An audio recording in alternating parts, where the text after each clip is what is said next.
Hi friends, welcome to Kokila's channel.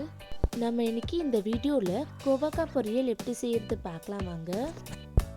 அதுக்கு ஒரு பாத்திரத்தை எடுத்து ஒரு 6 ஸ்பூன் எண்ணெயை ஊற்றிக்கலாம். எண்ணெய் நல்லா சூடான பிறகு ஒரு ஸ்பூன் கடுகு போட்டுக்கலாம். கடுகு நல்லா பொரிஞ்ச பிறகு ஒரு வெங்காயத்தை கட் பண்ணி வச்சிருக்க அதை போட்டுக்கலாம். எல்லாத்தையும் போட்ட பிறகு கொஞ்சமாக கருவேப்பிலை போட்டுக்கலாம். இப்போ நல்லா வதக்கி விட்டுக்கலாம்.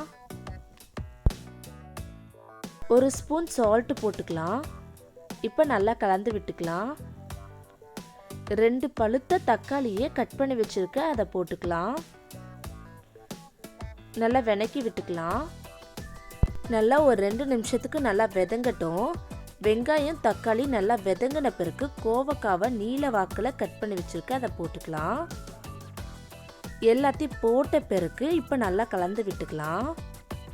நல்லா கலந்த பிறகு சிம்மில் ஒரு 3 நிமிஷத்துக்கு நல்லா வெதங்கட்டோன்னு மூடி போட்டு க்ளோஸ் பண்ணி வச்சுக்கலாம். 3 நிமிஷம் கழித்து ஓப்பன் பண்ணிவிட்டு இப்போ நல்லா கலந்து விட்டுக்கலாம். இப்போ 1/4 ஸ்பூன் மஞ்சத்தூள் போட்டுக்கலாம். 1 ஸ்பூன் சில்லி பவுடர் போட்டுக்கலாம். 1 ஸ்பூன் சாம்பார் மிளகாய் தூள் போட்டுக்கலாம். எல்லாத்தையும் சேர்த்து நல்லா பெரட்டி விட்டுக்கலாம். நல்லா கலந்த பிறகு சிம்மில் ஒரு 2 நிமிஷத்துக்கு நல்லா வெதங்கட்டோன்னு மூடி போட்டு க்ளோஸ் பண்ணி வச்சுக்கலாம். 2 நிமிஷம் கழித்து ஓப்பன் பண்ணிவிட்டு நல்லா கலந்து விட்டுக்கலாம். இல்லைன்னா அடி பிடிச்சிடும். இப்போ இன்னொரு வாட்டி சிம்மில் ஒரு 3 நிமிஷத்துக்கு வெதங்கட்டோன்னு மூடி போட்டு க்ளோஸ் பண்ணி வச்சுக்கலாம். 3 நிமிஷம் கழித்து ஓப்பன் பண்ணிவிட்டு நல்லா கலந்து விட்டுக்கலாம். இங்கே பாருங்கள் நல்லா வெதங்கிடுச்சு. அவ்வளோதாங்க, கோவக்காய் பொரியல் ரெடி ஆயிடுச்சு.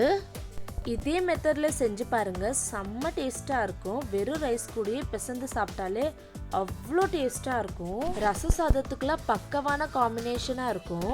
கண்டிப்பாக நீங்களும் ட்ரை பண்ணி பார்த்துட்டு எப்படி இருந்துச்சுன்னு கமெண்ட் பண்ணுங்கள். ஓகே ஃப்ரெண்ட்ஸ், இந்த வீடியோ உங்களுக்கு பிடிச்சிருந்தனா லைக் பண்ணுங்கள், ஷேர் பண்ணுங்கள், கமெண்ட் பண்ணுங்கள். மறக்காமல் சப்ஸ்கிரைப் பண்ணிவிடுங்க. Thank you friends, Tata.